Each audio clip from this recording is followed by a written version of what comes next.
Carissimi, buongiorno e di nuovo bentornati.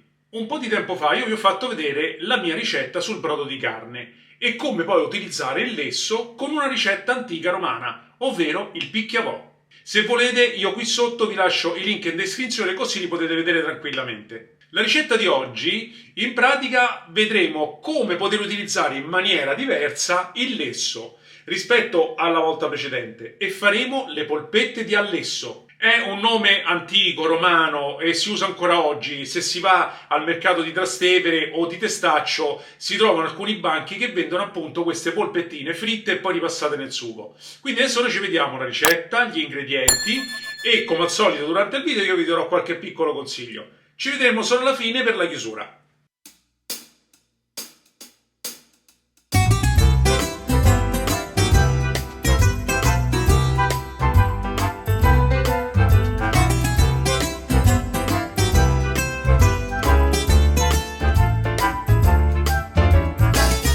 Allora, per fare le nostre polpette di allesso dobbiamo appunto avere il lesso che abbiamo preparato in precedenza, dopodiché del pane raffermo che poi bagneremo con il latte, parmigiano reggiano, un paio di cucchiai, del grasso di prosciutto, spicchio d'aglio, prezzemolo tritato, 2 uova e farina e pangrattato quanto basta per impanare. Bagniamo con poco latte intanto il pane raffermo, così si ammorbidirà piano piano. Andiamo a mettere nel tritatutto il nostro bollito in modo tale da renderlo molto più fine.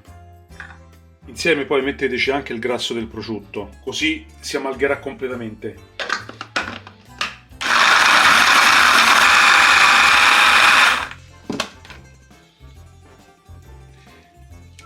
Mettiamo l'uovo, il parmigiano, il pane bagnato nel latte, l'aglio tritato chiaramente e il prezzemolo e andiamo a mescolare tutto insieme. Mettiamo sale e pepe e continuiamo a mescolare. Dopo aver proceduto al primo impasto mettete anche il secondo uovo, così almeno vi regolerete se andrà bene con un uovo solo l'impasto o meno. Se lo vedete troppo asciutto aggiungete il secondo.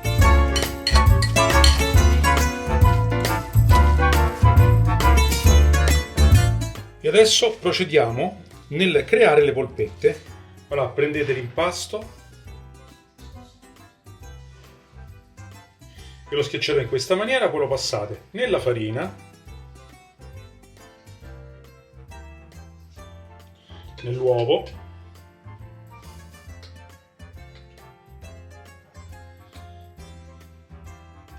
e poi infine il pangrattato.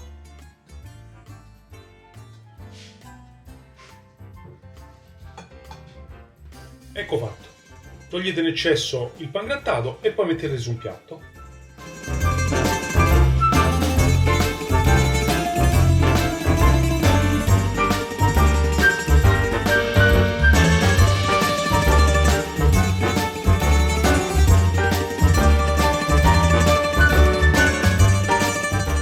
Bene, abbiamo finito di fare le polpette, adesso nel preparare il sugo queste le metteremo in frigo per 15-20 minuti in modo tale che si rassodino.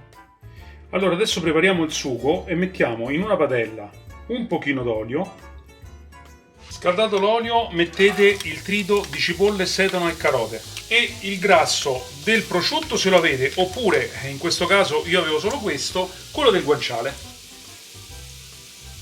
E ora una volta soffritto le verdure e il grasso mettiamo il nostro pomodoro.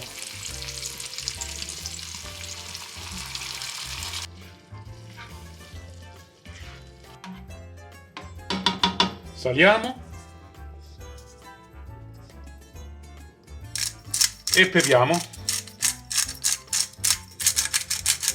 e lasciamolo restringere. Un piccolo accorgimento quando fate la frittura: se volete evitare di sporcare completamente il vostro piano di cottura, fate come ho fatto io.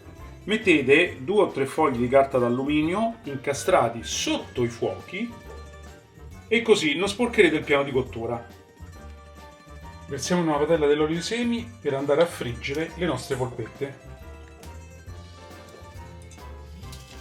Sì, perché poi vanno ripassate nel sugo Vabbè, sì.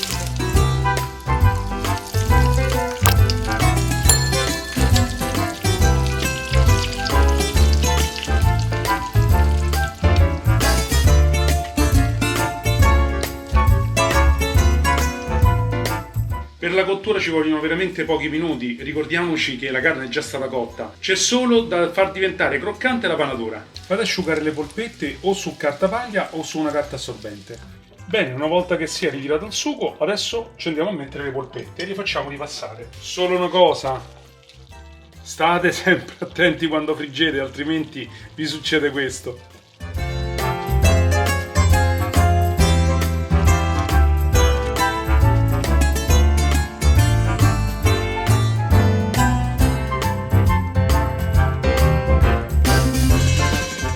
Ora lasciamolo insaporire per qualche minuto e poi spengiamo il fuoco.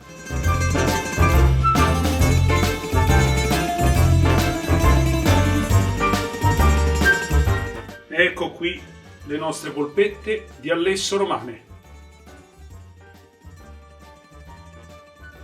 Di questa ricetta so che ce ne sono diverse versioni, perché comunque non è tipicamente romana, cioè quella che ho fatto oggi è tipicamente romana, però so che si fanno anche in altre parti d'Italia. Perché? Perché comunque la cucina nostra è una cucina fortemente incentrata sul recupero e oggi più che mai ne abbiamo veramente bisogno. Io spero che vi sia piaciuta, perché comunque sia è veramente gustosa. Noi ci vedremo alla prossima ricetta, io mi fermo qui e quindi vi auguro una buona giornata e bacioni!